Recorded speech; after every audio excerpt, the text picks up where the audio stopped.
হরি ওম তৎসৎ। আঁখি in জাপানে আপনাদের সকলকে স্বাগত। ক্রিসমাস উপলক্ষে নভেম্বর মাস থেকে ডিসেম্বর মাস পর্যন্ত জাপানে প্রায় সব জায়গায় বা মলগুলিতে এইরকম লাইটিং করে থাকে। আমার অবশ্য দেখতে ভালোই লাগে, একটা পুজো পুজো ব্যাপার আসে আমার মধ্যে আর কি, মনে হয় যেন ঠাকুর দেখতে বেরিয়েছি। জাপানের কিছু জিনিস আমার খুব ভালো লেগেছে, তার মধ্যে একটি হলো ব্রেস্ট ফিডিং রুম বা ডায়াপার চেঞ্জ করার রুমটি।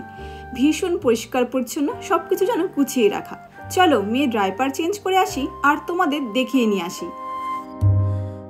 এই যে ঢুকতেই দেয়ালে লেখা এবং ছবি দেওয়া আছে বেবি রুম বলে, আর এইখানে রয়েছে হাত স্যানিটাইজ করার বোতল, আর তার এই পাশে রয়েছে জিদো হাম্বাইকি, এটা হলো বাচ্চাদের জুসের মেশিন।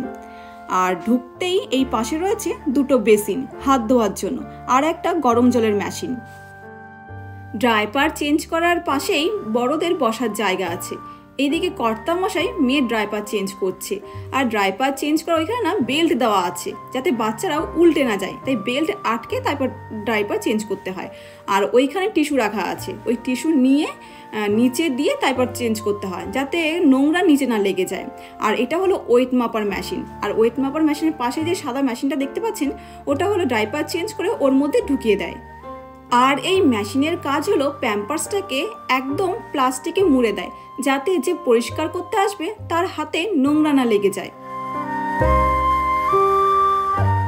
এটা হলো ব্রেস্ট ফিডিং রুম। এখানে পাশাপাশি দুটো রুম আছে, অন্যান্য মলে এর থেকে বেশিও থাকে, জায়গা বুঝে আর কি। বসার জন্য চেয়ার এবং জিনিসপত্র রাখার জন্য টেবিলও আছে যাতে মা তার শিশুকে নিশ্চিন্তে দুধ পান করাতে পারে। মোবাইল চার্জ বা পাম্পেরও ব্যবস্থা আছে। এই বেবি রুম জাপানের shopping mall, station, grocery market সব জায়গাতেই আছে। জাপানে শিশুর 1 মাস বয়স হওয়ার পর থেকেই মায়েরা বেবিদের নিয়ে শপিং বা ট্রাভেল করে থাকে। আমার মতে এই ব্যবস্থা থাকাতে মায়েদের অনেক সুবিধা হয়েছে। এখন আমরা ফিরবো ঘরে।